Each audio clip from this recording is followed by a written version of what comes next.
Hello and welcome to Lofty Pursuits and Public Displays of Confection in Tallahassee, Florida. I'm Greg, and today we're going to make some hard candy that's a challenge that was posed to me through a video on another channel. Hercules Candies channel, to be specific.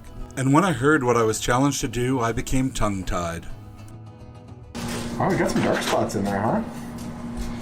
I like it. Too bad we couldn't leave it like this. I know. That'd be neat. We were talking about doing, like a tie-dye or something. We talked about it. Yeah, because people have asked if we could make a tie-dye candy, but I don't know how you guys would get to remain exactly. Yeah. It won't work. Just look at the candy canes and how the stripes blend just by the end of the batch, and that's just the outside.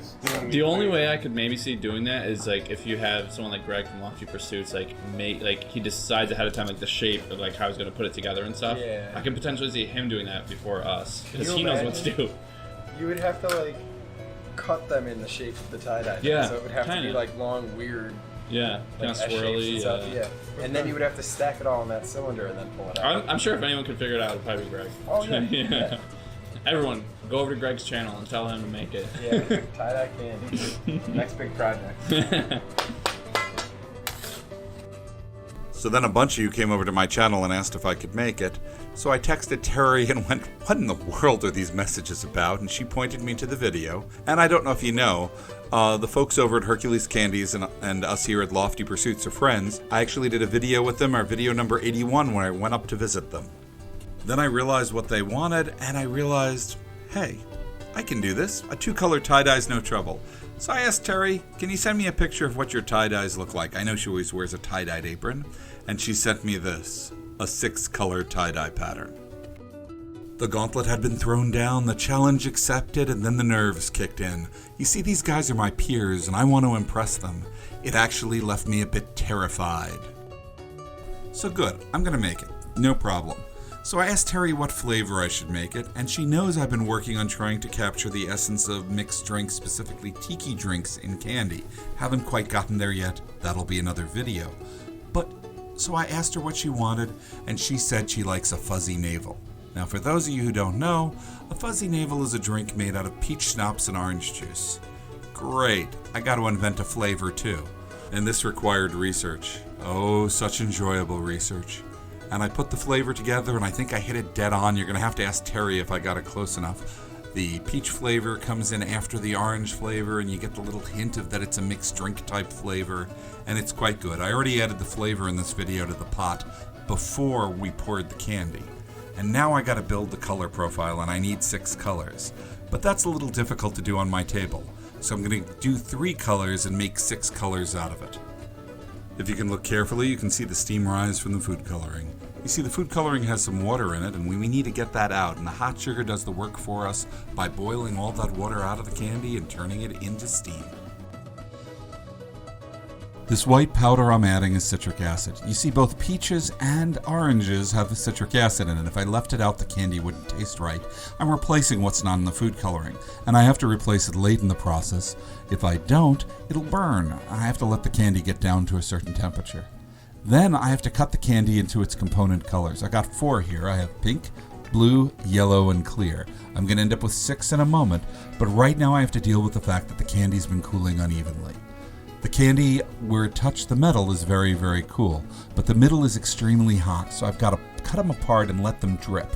By dripping, I'm letting the hottest bits roll out onto the cooling table, and I can put the cool bits on top. Eventually, they'll all be a consistent temperature that'll be easy to work with.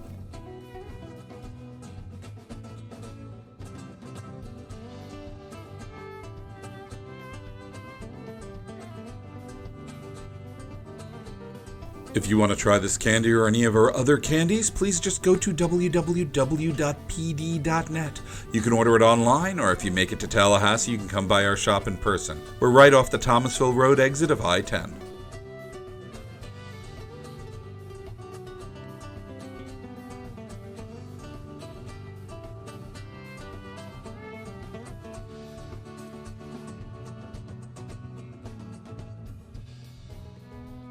I don't want my colors clear for this, except for this candy that's completely clear, so I'm going to pull it on my candy hook, and this is going to make it opaque by trapping millions of air bubbles that are going to reflect light.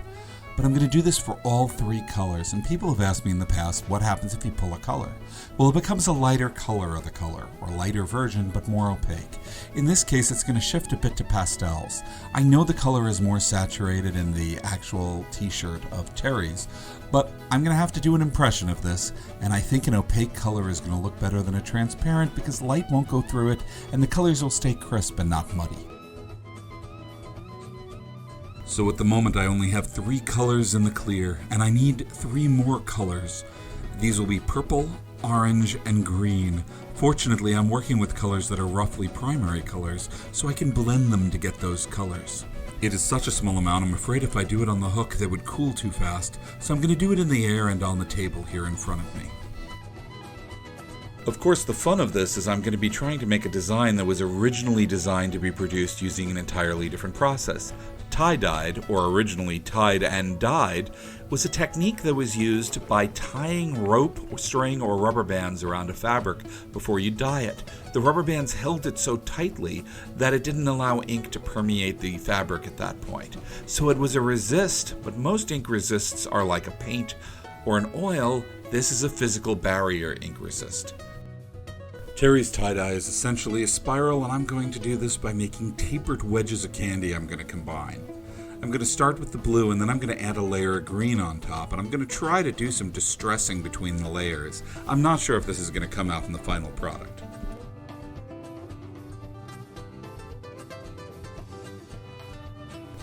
While tie-dyeing can trace its roots to the very beginning of the 20th century, it didn't become popular until the 1960s, and it became popular because of a technological shift.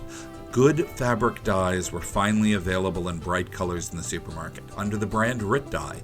They're still there now if you ever want to try this for yourself. Because of their availability, people were able to convert old clothing and new clothing into these brightly colored patterns, which were popularized by people in the peace movement in the 1960s and Grateful Dead fans.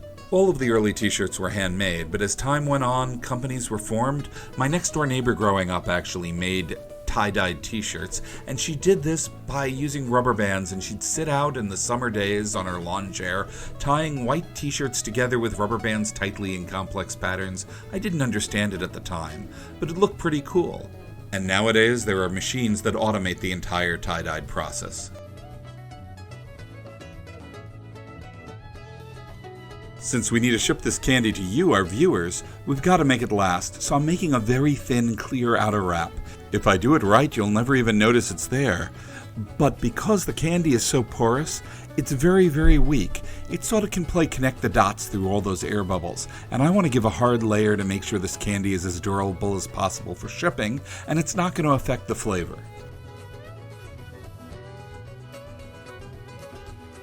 I've got to start a taper on this candy, and the end bit we cut off, we call it a unicorn dropping, and we sell it only in our store, not online.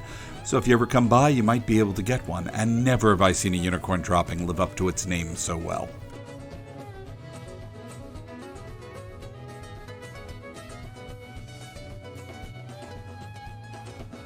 So now, using a batch roller made somewhere between 1895 and 1910, I'm going to size down this log into a rod and cut it off, and then we're going to let them cool, and when they're cooled, we're going to cut them into bite-sized pieces.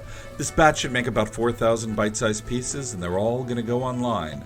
Well, except for the ones I send over to Hercules Candies. As I look at these candies, I realize there's no reason for me to be terrified.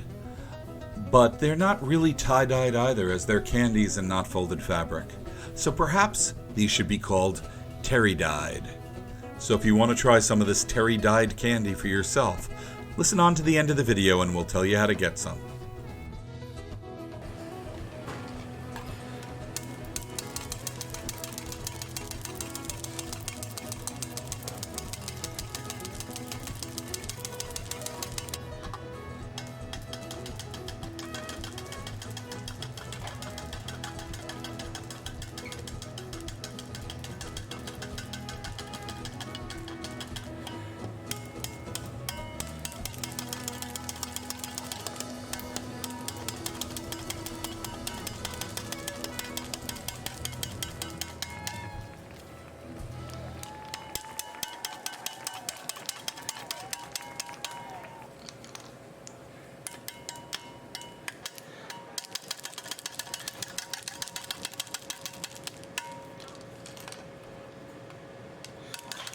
Thank you for watching this video, we do appreciate it. If you'd like to see more, we have lots more on this channel, and you can subscribe and ring the bell so you get alerts when we come up with a new one. You can also follow us on Facebook, Instagram, and Twitter, and now Patreon. On Patreon, we're doing podcasts and other updates. If you'd like to try this or any of our other candies for yourself, please go to our website, which is www.pd.net. And of course, we'll ship worldwide, and if you ever make it to Tallahassee, we're right off the Thomasville Road exit of I-10. You can come in person, and if you're lucky, you can see us make candy. We're open 7 days a week from 7 a.m. to 9 or 10 p.m. every night, but we don't make candy all the time, so you might get lucky enough and see us do it in person. This only leaves one last thought in my mind.